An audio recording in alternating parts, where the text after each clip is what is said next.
السلام علیکم. زه کریم کیتری او تاسو ګورئ اکاخیل پاڼه. موږ موجوده یو په ضلع خیبر اکاخیل میرا کې د تاسو توجه ګرځوو د داسې یو کور طرف له یو داسې شوق طرف له چې هغې د وجې نه د مرغونو نسل کشي کیږي. مختلفو ولکو نه خلک راغلي دلته خپور کوي. دغه نه به مو ورسو دغه نه به دا پوښتنه کوو چې دلته کم کم مرغۍ راځي او په کومو کومو مرغو باندې دا ښکور کیږي، دغه فایده څه ده، دغه نقصانات څه دي. راځئ زموږ سره اوسئ.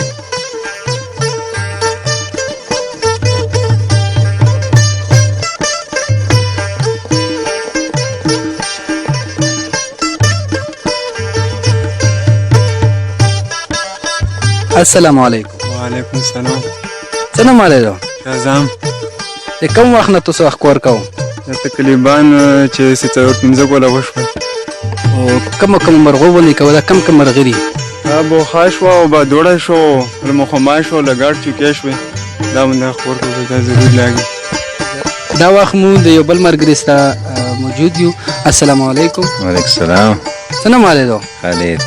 د کوم وخت نه ښکور کوې دلته؟ یې د 15 کاله خو کېږي. په کومو کومو مرغو یې کوې؟ مرغۍ خو به دغه دي، مخما دی، بادوړه، شینلکۍ شول، هسې کوتره ده. تو څه نوم دی؟ موشک خو دلته کم کم مرغۍ رسي؟ دلته خو شرندون ډېر رسي او بارې وي او څرخونه وي او هغه بازیان دي. کم کم مرغۍ دلته تاسو اوسه پرې ښکور کړي دي؟ یاره تقریبا موږ خو بارې هم نیولی ډېر، یو څرخ هم نیولی او شاهین هم نیولی او هغه هم نیولی او یو باز. ډېره ډېره مهرباني د وخت راکولو. السلام علیکم. دا وخت کې مو د بل ملګري سره ناست یو، دغه نه پوښتنه کوو. السلام علیکم. وعلیکم السلام. څه نوم دی؟ نوم مې نیاز ملک ته. او کوم وخت نه دا ښکور کوې؟ دا یو 4 کاله او کم زیات وشول. اوسه پرې کم کم مرغۍ نیولې دي؟ اوسه کم زیات وړه مرغۍ مې نیولې دي، ډېر که نه، خو غټ مرغۍ 2 ځلې 3 ځلې ورسره جنګېدلی، خو اوسه پرې غټ مرغۍ اندازه نه وه لګېدلې. اوس موږ د یو بل ملګري سره موجود یو، ناست یو. السلام علیکم. وعلیکم السلام. ستړی شو بخیر هم. حاجي صاحب څه نوم دی؟ ما خو نامه زید ولو قوم کوکي خیل یم، د علي مجید اوسېدونکی. د کوم وخت نه ښکور کوې؟ یاره ښکار خو د 1901 نه مې نردلې شوري. کم مرغۍ دلته درومي؟ کم کم مرغۍ دلته ښکور کېږي؟ نو بعد دلته خو اول کې داسې وي چې د خلک کوم مرغو باندې ښکار کوي، دا ولابال پنجرې منجرې ګرځوي، دا بادوړي پې باندې ګیر کي، بیا د پنجرو نه پاس پسې دا باخین واخې راووځي، کولی شي، دا لکه کیل کلنې مرغۍ، لکه بیا پسې داسې چوکې راووځي، لمبر په لمبر، لکه پرله پسې پرله که نه. بیا هغې نه پس دغه هغه چالو شي، د 9مې نه بیا ښکار چالو شي، نو تر 12مې داسې تپېله پورې مې رسېږي مرغۍ، بیا پکې خرڅېږي. دا غټ غټ مرغۍ شول، لکه اول کې هغه راووځي، شاهینان راووځي، و دا شاهینانو پسې بیا چې کوم دي دا بارې بچ، داسې پسې سرخ شو، ګرنا شو، سرتاش شو، لکه ښه مرغۍ راوځي پوه شوې. نو بس د دغې لپاره په انتظار کې نو هسې ما په خپله پکې ډېر شوق مې د ښکار سره، لکه ځکه چې ما بلکې دا ګاډی مې ته ودرولی، الټو ګاډی. زه په خپله ټکسي ډریور یم، ټکسي توپ یې باندې کوم، خو بس شوق یې دغه ګاډی مې ته ودرولی. اوسه پرې د غټ مرغۍ چېرته نیولې دي؟ یاره جنګېدلې دي، ګیر شوي، خوراک شوي، ځینې وخت کې خوله راتاو کي ویله هغه کټ کي، لومه کټ کي، یا بله څه مساله جوړه شي، یا یې نو ګیر شي، مکمل ګیر نه شي. یعنې لیدلې مې دي په سترګو راسره خوراک شوي دي. د 1901 نه ته ښکور کوې، اوسه پرې غټ مرغۍ نه دی نیولی شوی. مرغو له یا سترګې ګنډل او پښې ته تړل، وزرې بندول، خوله ته بندول، ډېر ظالم شوق مولل دی شي. یاره مانو تو خبره سهاده پورې صحیح ده، خو چې څنګه دو په تکلیف په مشکل کې داسې وسره موږ هم مشکل کې، ځکه چې موږ هم ډېرې منډې کله غنه کې ګیر شي ورمنډه کړو، خو دونه موږ په خپله چې کوم دی په دو باندې موږ خپل زړه ډېر ځایرېږي او ډېر کوشش یې کوو. بعضې مرغۍ داسې وي چې رانه ورک شي، شپه ورځ بیا پسې ګرځو. ډېره مهرباني حاجي صاحب د وخت راکولو. السلام علیکم. السلام. دا وخت مو یو بل ملګري سره موجود یو، دغه نه به د ښکور شکار په باره کې پوښتنې کوو. نو السلام علیکم. وعلیکم السلام. څه نوم دی؟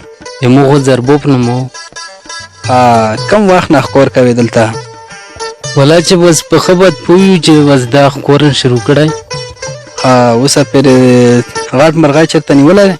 نیولا د وړمباین څرخ نیولا و او بیا هم بارې ونیوله او په وخت کې په 60,000 باندې څرخ خرڅ کړی و نو اوس تقریبا چې 10 लाख روپۍ مقابله کوي. څه مقصد د پوره د خلک ته اخکور کوي شکار کوي؟ دا خو بس یو خو بس داسې رایي چې یاره بس شوق خبره و که نه مو په خپله ډیپټي کوله 15,000 روپۍ میاشت م اخیسته او دا خکور چې شروع شو هم والا چې د پرېښول او بس یو ته خبره یې شوق تو کني بس دا یې چې هغه نه وي چې یاره زه به مثال لازم مرغۍ ونیسم یا به ونه نیسم که نه او شوق بس خبره و. ډېر ظلم شوق نه دی ځکه چې دلته دغه لای مخوک هم تړلی یم او خپېرې مې ته بندې کړي دي وزر دې مې ته بند کړي دي سترګې دې ته بستن باندې تړلي دي او بیا په هوا کې لړم کې نو ډېر ظلم شوق نه دی والله چې بس ښه په هر څه باندې پوهېږو خو بس نه شو ټینګېدی نو مثلا دومره شوق دی چې بس ظلم ته نشي لیدل نو والله چې بس الله دې کې خیر واچوي او بس موږ بس ظلم په داسې ورته نشي لیدلی چې لکه موږ په خپله باندې الوګون خورو دغه له غوښه راوړو که نه نو په خېټه باندې ښه سوتو بس ښه یې کولو وو دغه خواروغ ویښه که نه دا خو چې لګون خوړه بیا همدغه لګون پرې خوړه بیا خو دومره خرچه پرې نه کړه نو لکه بچوله بس داسې دي چې ته په یو میاشت کې یو ځل وړو دغه لکه هغه نشي چې نوره یو ته نشي خپله چرګه مې تالو لګو نو موسمونه کې کېږي دلته په کول کې یو ځل کېږي 2 ځله کېږي او څومره وخت وي دا په کول کې یو ځل کېږي یوه نیمه میاشت دا په 9مه میاشت کې شروع کېږي 11مه میاشت پورې دا چلیږي دا خپور بستې ورې بیا باندې 2 میاشتې وي که 3 وي یاره به دا 2 میاشتې وي په غاټي صوب سره 2 میاشتې وي یاره مهرباني موږ له وخت راکولو یاره تھینک یو مهرباني دا وخت موږ د یو بل ملګري سره یو دغه نه به هم د اخکور د شکار په باره کې پوښتنې کوو. السلام علیکم. وعلیکم السلام ورحمت الله وبرکاته. څه نوم والی ده؟ احمد جلیل. د کوم وخت نه اخکور کوې؟ یاره بس چې په ښو بد پوه شوي انشاءالله چې لګېږي. په کومو کومو ځایونو کې اخکور کړی؟ یاره بس په خیبر کې دا لوکا کې بوړیا لوکا کې کورمه ایجنسۍ کې ساده کې افغانستان کې په کومو کومو طریقو دلته خلک اخکور کوي په کومو کومو طریقو کېږي لکه یو خو دا شولو نور کومې طریقې دي داسې؟ یو خو دا شولو بل جول شو کوتاره شوه پنجره شوه په دغه شیانو باندې اخکور کېږي. خو نن سبا مشهور جول دی په جول باندې هر څنګه مرغان ګیرېږي خو خاص خونه ګیرېږي په دا کې المخمین ګیرېږي بادوډین ګیرېږي بوخین ګیرېږي شینون هم ګیرېږي دا د شی نه ګیرېږي. کوم مرغۍ دلته رودرمي و هغه اخکور کېږي دلته زیات المخمین رودرمي او بادوډي رودرمي او بوخي رودرمي او ښه مرغۍ کله کله رودرمي هم رودرمي بارونه جنګېدله او ګیر شوی او بیا خلو شو. بله مخکې پروسه کې دلته کې مرغۍ ګیر شوی په شپېږ لاکه هر شوی و. اوس پرې تاسو ته وایې چې مونږ په ښه بد پوه شوي هغه راسې اخکور کوو اوس پرې داسې ته غټ مرغۍ نیولی؟